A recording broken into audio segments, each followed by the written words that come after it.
ที่พึ่งเป็นที่ระลึกเป็นที่พึ่งเป็นที่ระลึกสังฆังสรณังคัจฉามิสังฆังสรณังคัจฉามิข้าพเจ้าถึงซึ่งพระสงฆ์ข้าพเจ้าถึงซึ่งพระสงฆ์เป็นที่พึ่งเป็นที่ระลึกเป็นที่พึ่งเป็นที่ระลึกทุติยัมปิพุทธังสรณังคัจฉามิทุติยามปิพุทธังสรณังคัจฉามิข้าพเจ้าถึงซึ่งพระพุทธเจ้าข้าพเจ้าถึงซึ่งพระพุทธเจ้าเป็นที่พึ่งเป็นที่ระลึกเป็นที่พึ่งเป็นที่ระลึกแม้หนที่สองแม้หนที่สองทุติยัมปิธัมมังสรณังคัจฉามิทุติยามปิธัมมังสรณังคัจฉามิข้าพเจ้าถึงซึ่งพระธรรมข้าพเจ้าถึงซึ่งพระธรรมเป็นที่พึ่งเป็นที่ระลึกเป็นที่พึ่งเป็นที่ระลึกแม้หนที่สองแม้หนที่สองทุติยัมปิสังฆัง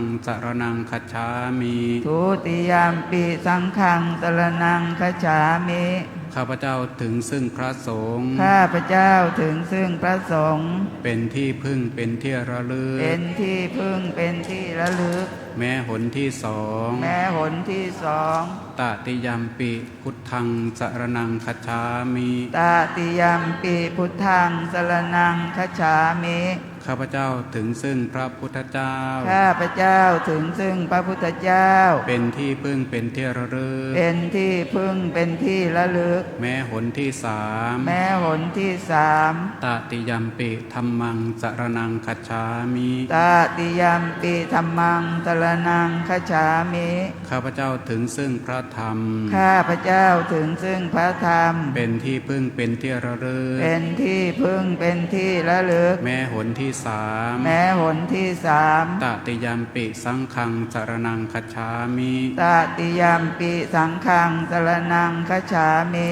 ข้าพเจ้าถึงซึ่งพระสงฆ์ข้าพเจ้าถึงซึ่งพระสงฆ์เป็นที่พึ่งเป็นที่ระลึกเป็นที่พึ่งเป็นที่ระลึกแม้หนที่สามแม้หนที่สามติสรณะคัมนังนิธิตังอามะพันเตปานาติปาตาเวรมณีสิกขาปทังสมาธิยามิปานาติปาตาเวรมณีสิกขาปทังสมาธิยามิข้าพเจ้าสมาทานสิกขาบทข้าพเจ้าสมาทานสิกขาบทคือเว้นจากการทำสัตว์ที่มีชีวิตให้ตกล่วงไปคือเว้นจากการทำสัตว์ที่มีชีวิตให้ตกล่วงไปด้วยกายหรือวาจาด้วยกายหรือวาจาอทินนาทานาเวรมณีสิกขาปทังสมาธิยามิอทินนาทานาเวรมณีสิกขาปทังสมาธิยามิข้าพเจ้าสมาทานสิกขาบทข้าพเจ้าสมาทานสิกขาบทคือเว้นจากถือเอาพัสดุคือเว้นจากถือเอาพัสดุอันบุคคลอื่นห่วงห้ามอันบุคคลอื่นห่วงห้ามอพรหมจริยาเวรมณีสิกขาปทังสมาธิยามิอพรหมจริยาเวรมณีสิกขาปทังสมาธิยามิข้าพเจ้าสมาทานสิกขาบทข้าพเจ้าสมาทานสิกขาบทคือเว้นจากการประพฤติผิดคือเว้นจากการประพฤติผิดมิใช่กิจพรหมจรรย์มิใช่กิจพรหมจรรย์มุสาวาทาเวรมณีสิกขาปทังสมาธิยามิมุสาวาทาเวรมณีสิกขาปทังสมาธิยามิข้าพเจ้าสมาทานสิกขาบทข้าพเจ้าสมาทานสิกขาบทคือเว้นจากวาจาที่กล่าวเท็จไม่จริงคือเว้นจากวาจาที่กล่าวเท็จไม่จริงล่อลวงผู้อื่นล่อลวงผู้อื่นสุราเมรยะมัชฌะปมาทฐานาเวรมณีสิกขาปทังสมาธิยามิสุราเมรยะมัชฌะปมาทฐานาเวรมณีสิกขาปทังสมาธิยามิข้าพเจ้าสมาทานสิกขาบทข้าพเจ้าสมาทานสิกขาบทคือเว้นจากเหตุเป็นที่ตั้งแห่งความประมาทคือเว้นจากเหตุอันเป็นที่ตั้งแห่งความประมาท คือดื่มน้ำที่ทำผู้ดื่มให้เมา คือดื่มน้ำที่ทำผู้ดื่มให้เมา กล่าวคือสุราและเมรัย กล่าวคือสุราและเมรัย วิกาลโภชนาเวรมณีสิกขาปะทังสมาธิยามิ วิกาลโภชนา เวรมณีสิกขาปะทังสมาธิยามิ ข้าพเจ้าสมาทานสิกขาบท ข้าพเจ้าสมาทานสิกขาบท คือเว้นจากบริโภคอาหารในเวลาอันผิด คือเว้นจากบริโภคอาหารในเวลาอันผิด ตั้งแต่พระอาทิตย์เที่ยงแล้วไป ตั้งแต่พระอาทิตย์เที่ยงแล้วไป จนถึงอรุณขึ้นมาใหม่ จนถึงอรุณขึ้นมาใหม่ นัจจะคีตะวาทิตะวิสุกทัสนะมาลากันทะวิเลปนะธารณะมันดนะวิภูสนัทธานา เวรมณีสิกขาปะทังสมาธิยามิ นาจะคีตะวาติตะวิสุกทัสนะมาลาคันทาวิเลปนะธารณะมันดนะวิภูสนัฐานา เวรมณีสิกขาปะทังสมาธิยามิ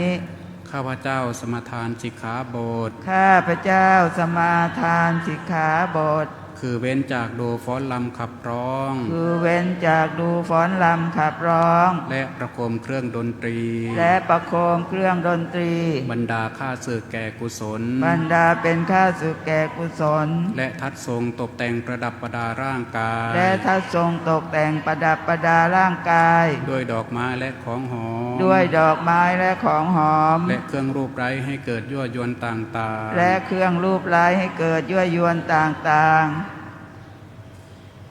อุจจาสยนะมหาสยนา เวรมณีสิกขาปะทังสมาธิยามิ อุจจาสยนะมหาสยนา เวรมณีสิกขาปะทังสมาธิยามิ ข้าพเจ้าสมาทานสิกขาบท ข้าพเจ้าสมาทานสิกขาบท คือเว้นจากที่นั่งและที่นอนอันสูงใหญ่ คือเว้นจากที่นั่งและที่นอนอันสูงใหญ่ ภายในใส่นุ่นและสำลี ภายในใส่นุ่นและสำลี อิมังอัดถังคสมนาคตัง อิมังอัฏฐังคสมนาคตัง พุทธปัญญตังอุโปสถัง พุทธบัญญัตตังอุโปสถัง อิมันจะรัตติงอิมันจะทิวสัง อิมันจะรัตติงอิมันจะทิวสัง สัมมาเทวะอภิรักขิตุงสมาธิยามิ สัมมาเจวะอภิรักขิตุงสมาธิยามิ ข้าพเจ้าสมาทานอุโบสถ ข้าพเจ้าสมาทานอุโบสถ อันพระพุทธเจ้าทรงบัญญัติไว้ อันพระพุทธเจ้าทรงบัญญัติไว้ ประกอบไปด้วยองค์แปดประการนี้ ประกอบไปด้วยองค์8ประการนี้ เพื่อจะรักษาไว้ด้วยดี เพื่อจะรักษาไว้ด้วยดี มิให้ขาดมิให้ทำลาย ไม่ให้ขาดไม่ให้ทำลาย ตลอดวันหนึ่งคืนหนึ่งณเวลาวันนี้ ตลอดวันหนึ่งคืนหนึ่งณเวลาวันนี้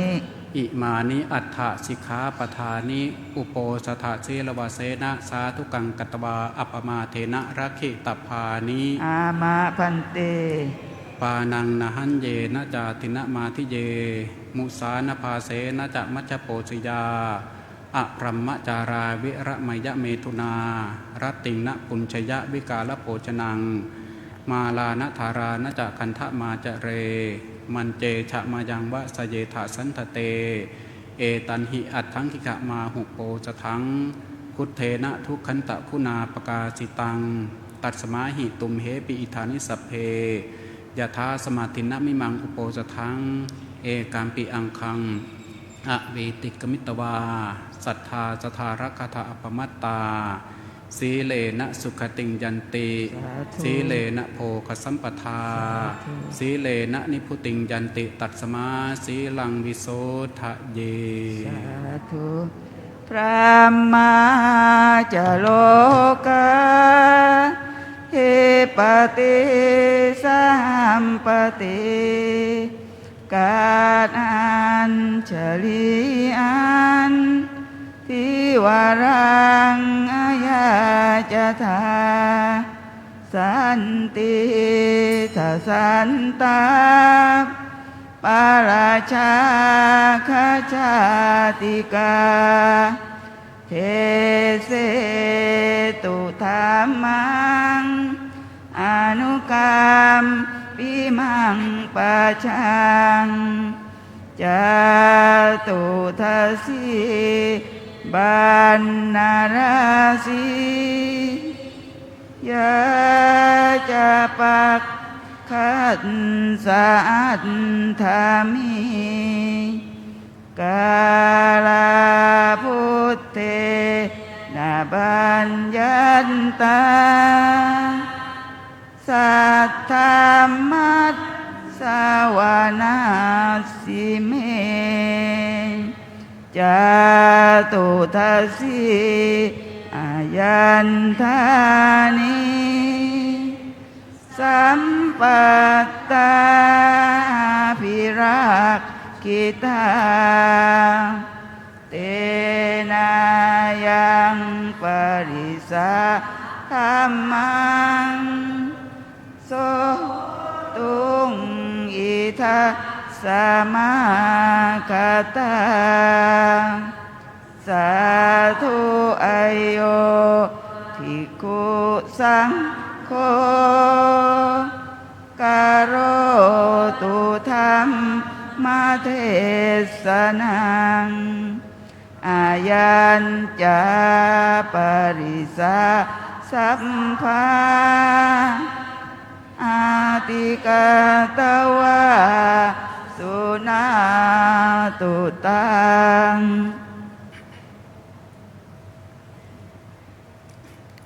อิธานิตัสสะภะคะวะโตอะระหะโตสัมมาสัมพุทธัสสะปรินิพพานโตปัฏฐายะอัฏฐสัทธยุตระปัญจสตาธิกานิทเวสังวัชรสัสสานิอติกันตานิปัจจุปนกาลวเสนะ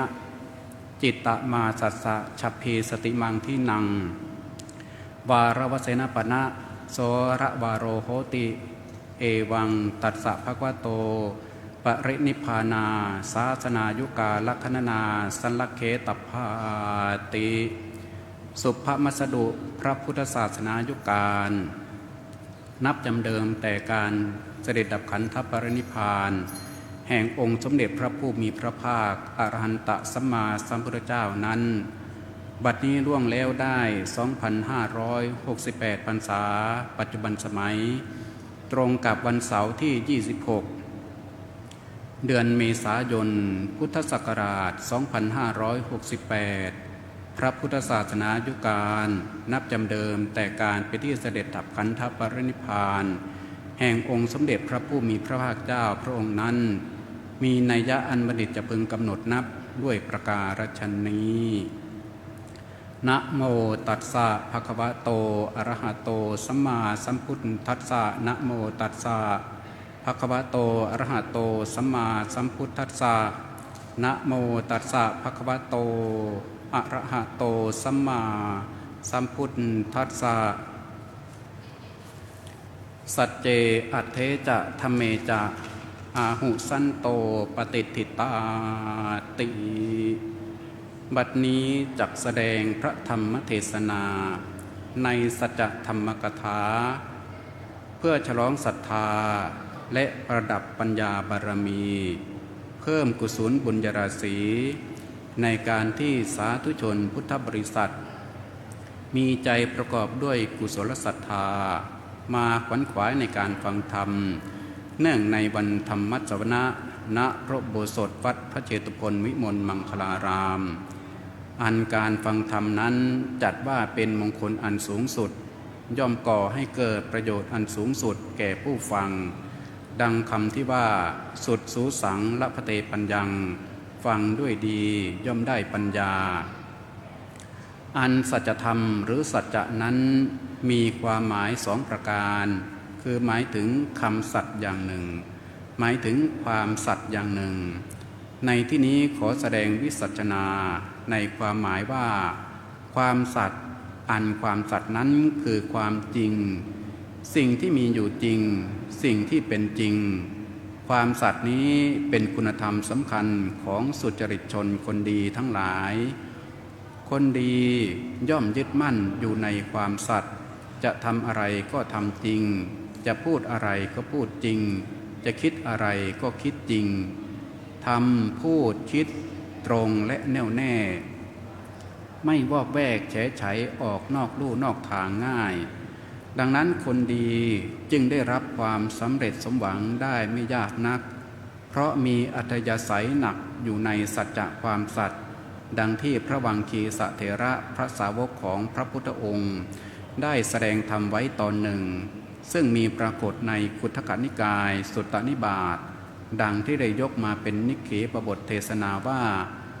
สัจเจอัตเถจะธัมเมจะเป็นอาทิซึ่งแปลได้ใจความว่าสัตตบุรุษทั้งหลายเป็นผู้ตั้งมั่นแล้วในความสัตย์ที่เป็นอัตและเป็นธรรมคำว่าสัตตบุรุษในข้อธรรมนี้หมายถึงคนดีคือคนที่เป็นสัมมาทิฏฐิมีความคิดเห็นถูกต้องเป็นคนดีที่น่านับถือมีคุณธรรมประพฤติปฏิบัติตนอยู่ในศีลในธรรมคนดีลักษณะนี้จะมั่นคงอยู่กับความสัตย์คือมีความจริงมีความซื่อตรงมีความแท้แน่นอนอันความสัตย์ที่นับว่าดีแท้แน่นอนนั้นประกอบด้วยลักษณะเด่นสองประการคือเป็นอัตและเป็นธรรมความสัตย์ที่เป็นอัตนั้นคือเป็นประโยชน์อำนวยผลเป็นความสุขความสะดวกสบายสร้างสรรค์ความสำเร็จให้เกิดขึ้นคนดีที่ตั้งอยู่ในความสัตย์แบบนี้ก็คือคนที่มีจิตใจงดงามเสียสละบำเพ็ญประโยชน์แก่ผู้อื่นแก่สังคมด้วยแบ่งปันผลประโยชน์ส่วนตนแก่ผู้อื่นแก่สังคม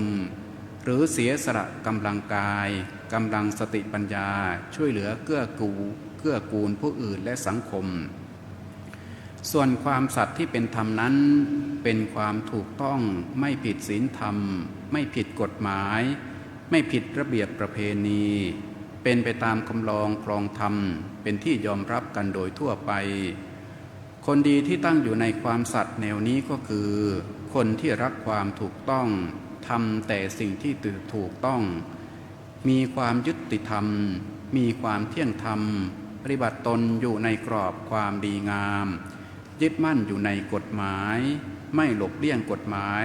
ไม่อาศัยช่องโหว่ของกฎหมายหาผลประโยชน์ส่วนตัวคนที่ตั้งอยู่ในความสัตย์ที่เป็นอัตและเป็นธรรมทำพูดและคิดอะไรก็เป็นประโยชน์และถูกต้องเช่นนี้เพราะฉะนั้นคนที่ปฏิบัติเช่นนี้ได้จึงนับได้ว่าเป็นคนดีแท้คนที่ตั้งมั่นอยู่ในสัจจะความสัตย์นั้นจัดว่าเป็นคนมีเกียรติย่อมได้รับเกียรติคือมีชื่อเสียงเกียรติคุณที่ผู้คนยกย่องสรรเสริญดังที่สมเด็จพระสัมมาสัมพุทธเจ้าตรัสไว้ว่าสัจเจนะกิตติงปัปโปติแปลเป็นความไทยได้ว่าคนเรานั้นย่อมได้รับเกียรติเพราะมีสัจจะคือความสัตย์ผู้ที่ตั้งอยู่ในความสัตย์ได้แน่วแน่นั้นจะมีลักษณะเด่นประจักษ์สองประการคือเป็นคนจริงใจกับจริงจังจริงใจนั้นคือบริสุทธิ์ใจสุจริตใจซื่อสัตย์ซื่อตรงแน่วแน่คนที่มีความจริงใจจะเป็นคนที่มีความซื่อสัตย์ซื่อตรงเป็นคนตรงไปตรงมาในการอยู่ร่วมกันอย่างมีสันติผู้อยู่ร่วมกันจำต้องมีความจริงใจต่อกันมีความจริงใจต่อทุกสิ่งที่เกี่ยวข้องกันคือจริงใจต่อธรรมจริงใจต่อบุคคลจริงใจต่อหน้าที่จริงใจต่อสังคมและจริงใจต่อสิ่งแวดล้อมคนที่จริงใจต่อธรรมก็จะตั้งใจทำความดีตั้งใจละเว้นไม่ทำความชั่วตั้งใจฝึกฝนจิตใจให้อ่อนโยนมีความเมตตากรุณาเป็นพื้นฐานคนที่จริงใจต่อบุคคลก็จะตั้งใจซื่อสัตย์ซื่อตรงต่อคนที่เกี่ยวข้องต่อบิดามารดาต่อสามีภรรยาต่อบุตรธิดาต่อมิตรสหายช่วยเหลือเกื้อกูลเอื้ออาทรต่อกันด้วยน้ำใจที่บริสุทธิ์คนที่จริงใจต่อหน้าที่ก็จะตั้งใจทำหน้าที่ด้วยความซื่อสัตย์ด้วยความรับผิดชอบด้วยความบริสุทธิ์ยุติธรรมไม่ทอดทิ้งหน้าที่ไม่ปล่อยปละละเลยหรือทำหน้าที่บกพร่องด้วยความไม่รับผิดชอบค คนที่จริงใจต่อสังคมก็จะตั้งใจช่วยเหลือสังคมทำหน้าที่เป็นอาสาสมัครด้วยใจบริสุทธิ์ด้วยจิตเมตตากรุณาทำตัวเข้ากับสังคมได้ให้อภัยได้ไม่เอารัดเอาเปรียบสังคมเพื่อผลประโยชน์ส่วนตนจนเกินพอดีคนที่จริงใจต่อสิ่งแวดล้อมก็จะรักสิ่งแวดล้อมรักธรรมชาติไม่ว่าจะเป็นแม่น้ำลำคลองถนนหนทางต้นไม้สวนสาธารณะตลอดสิ่งของต่างๆที่เป็นสาธารณประโยชน์ร่วมกันมีความหวงแหนห่วงใยตั้งใจดูแลรักษาป้องกันอันตรายไม่ทำลายไม่ปล่อยให้เป็นไปตามยถากรรมรวมความก็คือคนที่ตั้งใจและทำได้ดังนี้ชื่อว่ามีความจริงใจความจริงใจเกิดขึ้นได้จากใจที่มีความซื่อสัตย์และความซื่อตรงใจที่ซื่อสัตย์และซื่อตรงเป็นพื้นฐานที่มั่นคงจะสนับสนุนให้เกิดความจริงใจได้แน่นอนเมื่อจริงใจต่อสิ่งใดก็จะรักสิ่งนั้นผูกใจอยู่กับสิ่งนั้นเมื่อรักผูกใจอยู่กับสิ่งใดก็จะเป็นเหตุให้มีความจริงจังกับสิ่งนั้นตามมาจริงใจนั้นคือจริงจังนั้นคือแน่วแน่มั่นคงไม่โอนเอ็นกลับไปกลับมาหมายความว่ามีความมุ่งมั่นกล้าหาญมีจิตผูกพันอยู่กับการกระทำที่ตนต้องการให้สำเร็จโดยไม่ปล่อยวางทอดทิ้งคนที่มีความจริงจังก็คือคนที่มีวิริยะอุตสาหะมีขันติมีความพยายามอันเป็นหลักธรรมพื้นฐานในการทำกิจกรรมต่างๆคนที่มีความจริงใจเป็นพื้นฐานเบื้องต้นนั้นเมื่อต่อยอดด้วยการทำงานอย่างจริงจังไม่ย่นย่อไม่ย่อท้อไม่ปล่อยวางกลางคันเอาจริงเอาจังด้วยจิตใจที่แน่วแน่มั่นคงก็จะสามารถสร้างฝันให้เกิดเป็นรูปธรรมขึ้นมาได้แม้จะมีความจริงใจแต่เป็นความจริงใจเพียงคำพูดหรือกิริยาที่แสดงออกให้รู้ว่าจริงใจแต่ไม่มีความจริงจังในการกระทำความจริงใจนั้นก็ไร้ผลไม่เกิดประโยชน์อันใดเพราะฉะนั้นความจริงจังจึงเป็นเครื่องมือสืบสานความจริงใจให้เกิดเป็นรูปธรรมเป็นประโยชน์ได้อย่างแท้จริงคนดีทั้งหลายเป็นผู้ตั้งมั่นอยู่ในความสัตย์อันเป็นอัตคือประโยชน์และเป็นธรรมคือความถูกต้องชอบจำถูกต้องชอบธรรมโดยปฏิบัติบริหารจัดการภาระต่างๆด้วยความจริงใจและด้วยความจริงจังสร้างสรรค์สิ่งที่เป็นประโยชน์ให้เกิดแก่ผู้อื่นได้อย่างต่อเนื่องมีตัวอย่างให้เห็นกันตั้งแต่อดีตจนถึงปัจจุบันคนที่มีลักษณะเช่นนี้ปฏิบัติเช่นนี้ได้จัดว่าเป็นคนดีแท้ตรงกันข้ามผู้ใดแม้ยกย่องกันว่าเป็นคนดีตามรูปแบบที่กำหนดให้มองหรือแม้จะมีความจริงใจมีความจริงจังต่อการกระทำแต่ผู้นั้นขาดคุณลักษณะสำคัญคือความสัตย์มีการกระทำที่ไม่เป็นประโยชน์ต่อผู้อื่นต่อสังคมโดยภาพรวมการกระทำนั้นๆขาดความถูกต้องชอบธรรมสร้างปัญหาเดือดร้อนให้เกิดแก่ผู้อื่นโดยไม่ถูกต้องผู้นั้นก็ไม่อาจนับได้ว่าเป็นคนดีโดยความชอบธรรมตามความเป็นจริงได้เมื่อเป็นอย่างนี้ก็ไม่อาจได้รับการยกย่องสรรเสริญไม่อาจได้รับการยอมรับไม่อาจเป็นที่รักเป็นที่เคารพนับถือจากคนทั่วไปหรือแม้แต่ตนก็ไม่มีทางที่จะประสบประโยชน์ที่แท้จริงตามที่พระพุทธองค์ตรัสแนะนำสั่งสอนชนทั้งหลายปฏิบัติเพื่อไม่ให้เสียผลเปล่าประโยชน์ในชีวิตอัตถะหรือประโยชน์3ประการเช่นทิฏฐธรรมิกัตถะประโยชน์ในปัจจุบันทางแห่งการได้ประโยชน์ปัจจุบันผู้ใดปฏิบัติตามหลักธรรมนี้ผู้นั้นก็จะได้รับประโยชน์ในภพชาตินี้ได้รับผลสำเร็จที่ปรารถนาจะเป็นโภคทรัพย์ที่เป็นสวิญญาณกทรัพย์ทรัพย์ที่เป็นวัตถุสิ่งของจะเป็นบ้านเรือนเสื้อผ้าอาภรณ์เครื่องประดับอวิญญาณกทรัพย์ทรัพย์ที่มีวิญญาณได้แก่ข้าทาสบริวารเป็นต้นทางที่จะได้สิ่งเหล่านี้ผู้นั้นจะต้องประกอบด้วย 1. อุทธานสัมปทาถึงพร้อมด้วยความมัน คนขยันย่อมหาทรัพย์ได้ดังบาลีว่าอุทธาตาวินทเตทนังคนเกียจค้านการคอนเรืองย่อมไม่ประสบผลสำเร็จดังบาลีว่าอุทธานะมลาคราเป็นต้น 2. อารักขสัมปทาหมายถึงความถึงพร้อมด้วยการรักษารู้จักรักษาทรัพย์แบ่งทรัพย์ที่หามาได้เป็นส่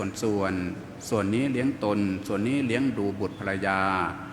ส่วนนี้ให้บิดามารดาส่วนนี้ให้สังคมส่วนนี้สำหรับสร้างบุญกุศลส่วนนี้เก็บรักษาเป็นทุนรอนไว้เรียกว่าใช้หนี้เก่าสร้างหนี้ใหม่ใส่ปากงูทิ้งหลุมเหวและฝังดินไว้กัลยาณมิตรตาถึงพร้อมด้วยการมีมิตรดีเพื่อนรักที่สนิทสนมคุ้นเคยกันคอยช่วยเหลือกิจการงานในเรื่องต่างๆไม่ชักนำในทางที่เสียหายสมัชชีวิตตาความถึงพร้อมด้วยการเลี้ยงชีวิตที่ดีให้สมกับฐานะรู้ประมาณในการใช้สอยไม่ให้ตนต้องลำบากต้องไปกู้ยืมคนอื่นเพราะการเป็นหนี้แล้วหาใช้คืนไม่ได้นั้นสร้างทุกข์ไม่ใช้จ่ายเกินตัวเรียกว่าปฏิบัติตามหลักเศรษฐกิจพอเพียงของล้นเกล้ารัชกาลที่ 9ก็จะใช้ชีวิตอยู่อย่างมีความสุขได้สัมปรายิกัตถะประโยชน์ธรรมที่เป็นไปเพื่อประโยชน์เกื้อกูลและความสุขในภายหน้าบุคคลปรารถนาอิทธิผลที่ผลเป็นความสุขความสมบูรณ์ในภพหน้าชาติหน้าต้องประกอบตนให้อยู่ในเหตุเหล่านี้คือศรัทธาสัมปทาความถึงพร้อมด้วยศรัทธาความเป็นคนมีศรัทธามีความเชื่อประกอบด้วยปัญญาไม่เอาศรัทธา4ประการคือกรรมศรัทธาความเชื่อในเรื่องของกรรมคือเชื่อกรรมว่ามีจริงเชื่อกฎแห่งกรรมวิปากศรัทธาความเชื่อในเรื่องกรรมและเชื่อในเรื่องผลของกรรมคือเชื่อว่าผลกรรมมีจริงกรรมสกตาศรัทธาความเชื่อว่าสัตว์ทั้งหลายมีกรรมเป็นของตนทำกรรมใดไว้ก็จะรับผลของกรรมตถาคตโพธิศรัทธาความเชื่อในปัญญาตรัสรู้ของพระพุทธเจ้าเชื่อในการตรัสรู้ของพระตถาคตว่าเพราะเหตุอย่างนี้พระผู้มีพระภาคเจ้านั้นเป็นผู้ไกลจากกิเลสเป็นผู้ตรัสรู้ชอบได้โดยพระองค์เองเป็นผู้ถึงพร้อมด้วยวิชาและข้อปฏิบัติให้ถึงวิชาเป็นผู้ไปแล้วด้วยดีตรัสรู้ทางดับทุกข์และแนะนำสั่งสอนชนให้ถึงความดับทุกข์ตามได้คนที่ถึงพร้อมด้วยศรัทธาที่เป็นสัมมาทิฏฐิย่อมเกรงกลัวต่อบาปอกุศลไม่กล้าทำบาปทั้งในที่ลับหรือที่แจ้งเพราะกลัวว่าในภพหน้าตนเองจะต้องไปเสวยผลแห่งบาปนั้นๆในอบายภูมิมีนรกเป็นต้นดำเนินชีวิตด้วยหนทางแห่งบุญกุศลอันจะเป็นที่พึ่งของตนจนถึงภพชาติที่สุดคนที่ขาดศรัทธาย่อมทำตนให้เหินห่างจากบุญกุศลประกอบตนไว้ในบาปอกุศลจะต้องเสวยทุกข์นั้นๆอันเป็นตรงกันข้ามกันศีลสัมปทาความถึงพร้อมด้วยศีลการรักษากายวาจาใจเป็นปกติความไม่ล่วงละเมิดทางกายความไม่ล่วงละเมิดทางวาจาความไม่ล่วงละเมิดทางกายและวาจานี้เรียกว่าศีลสัมปทาผู้มีศีลอยู่ในโลกนี้ย่อมมีความสุขชื่อเสียงเกียรติคุณย่อมขจรไปไกลทุกทิศดุจคันธชาติที่มีกลิ่นลอยไปได้ทั้งที่ตามลมหรือที่ทวนลมละไปแล้วย่อมบันเทิงทั่วในโลกหน้าจาคะสัมปทาถึงพร้อมด้วยการบริจาคทานมีความสุขจากการเสียสละทรัพย์เอาไว้ในโลกมนุษย์นี้พระราชาก็ริบได้โจรก็ลักได้ไฟก็ไม่ได้น้ำก็ท่วมได้ลูกหลานเกะกะเกเรก็มาแย่งมาขโมยไปได้ถ้าเปลี่ยนโลกียทรัพย์นี้ให้เป็นบุญด้วยการบริจาคเสียใครก็แย่งก็ชิงก็โกงไม่ได้ที่สำคัญคือบุญจากการบริจาคนี้สามารถติดตัวข้ามภพข้ามชาติไปได้อีกด้วยไม่ต้องแบกหามอย่างนี้เรียกว่ารู้จักเปลี่ยนโลกียทรัพย์ให้เป็นอริยทรัพย์กลายเป็นบุญติดตัวข้ามภพข้ามชาติไปปัญญาสัมปทาถึงพร้อมด้วยปัญญาคือเมื่อบุคคลเป็นผู้มีปัญญาทั้งในส่วนที่ปัญญาโลกิยะ ฝึกฝนขยันศึกษาเล่าเรียนหาความรู้หรือความชำนาญในวิชาชีพต่างๆหรือปัญญาที่เป็นโลกุตระคือปัญญาที่รอบรู้กองสังขารว่าเป็นอนิจจังไม่เที่ยงทุกขังเป็นทุกข์ทนอยู่สภาพเดินนั้นได้ยากอนัตตาเป็นอนัตตาไม่ใช่ตัวตนที่จะไปบังคับบัญชาให้ไม่ต้องแก่ไม่ต้องเจ็บไม่ต้องตายได้พิจารณาเห็นทั้งความเกิดความดับชำระกิเลสให้ถึงความสิ้นโดยชอบได้แก่ฝึกฝนตนเองเจริญสติตามหลักสติปัฏฐานใช้สติกำหนดรู้รูปนามให้เป็นปัจจุบันอารมณ์ต่อเนื่องไม่ให้ขาดสายก็จะเป็นเหตุให้ปัญญาแก่กล้าเต็มเปี่ยมพร้อมที่จะหัดประหารกิเลสได้ในอนาคตประมัตถะประโยชน์สูงสุดประโยชน์ที่แท้จริงคือพระนิพพานอันเป็นความดับทุกข์นั่นเองเป็นที่หลุดพ้นจากสงสารวัฏอันเกิดจากการปฏิบัติตามทางสายกลางหรือมัชฌิมาปฏิปทาหรือมรรคมีองค์8นั่นเองสัตตบุรุษพึงตั้งอยู่ในความสัตย์ที่เป็นความจริงที่เป็นอัตถะและเป็นธรรมก็จะรับผลสำเร็จตามที่ตนปรารถนาตนเองก็ติเตียนตนไม่ได้ผู้อื่นก็ยกย่องสรรเสริญดังบรรยายมาชนี้แสดงพระธรรมเทศนามาก็พอสมควรแก่เวลาก็จะขอยุติไว้เพียงเท่านี้ขอญาติโยมทั้งหลายที่มาร่วมบำเพ็ญบุญกุศลมีการให้ทานสมาทานรักษาศีลอุโบสถในวันนี้จงเจริญด้วยอายุวรรณะสุขะพละปฏิภาณธนสารสมบัติธรรมสารสมบัติโชคลาภร่ำรวยมั่งมีสีสุขคิดหวังในสิ่งหนึ่งสิ่งใดที่ชอบประกอบด้วยธรรมแล้วไซขอให้ความคิดนั้นความปรารถนานั้นจงสำเร็จสมประสงค์ในที่ทุกสถานในการทุกเมื่อเทินเอวังก็มีด้วยประการฉนี้หันธรรมยังสาธุการังกโรมาเสสาธุสาธุสาธุ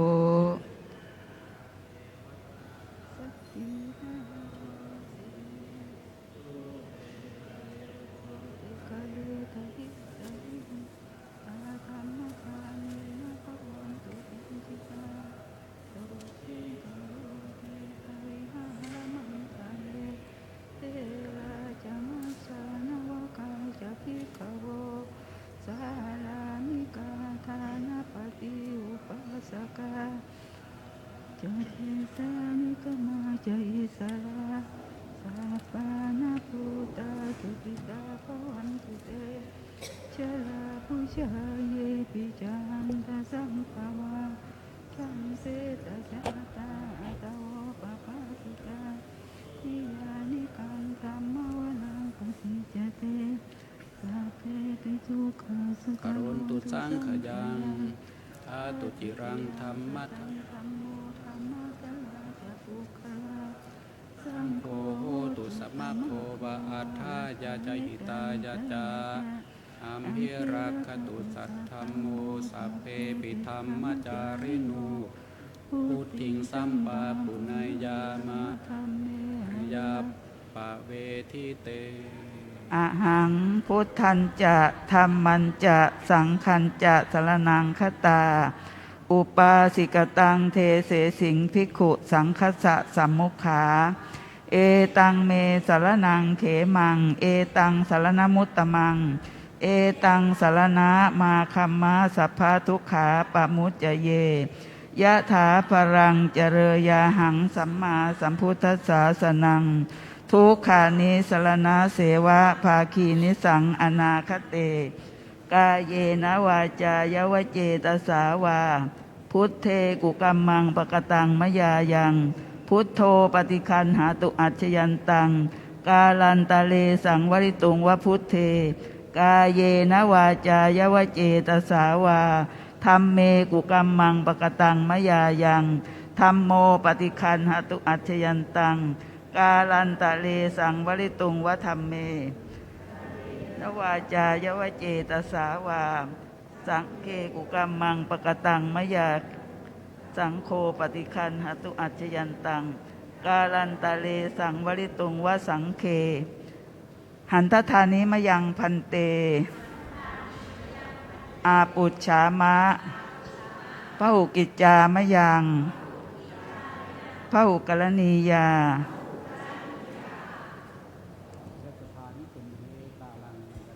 สาธุพันเตพระธรรมเทศนาวันนี้แสดงโดยพระมหาศิลป์เอกขกิตโตปริยธรรม9ประโยคผู้ช่วยเจ้าวาดวัดพระเชตุพนเนื้อหาสาระเป็นไงก็ได้รับฟังกันมาแล้วนะคะทุกท่านนะคะขอเชิญทุกท่านถวายปัจจัยทยธรรมเพื่อการเทศนะคะบูชาการเทศขอเชิญค่ะขอเชิญทุกท่านนะคะ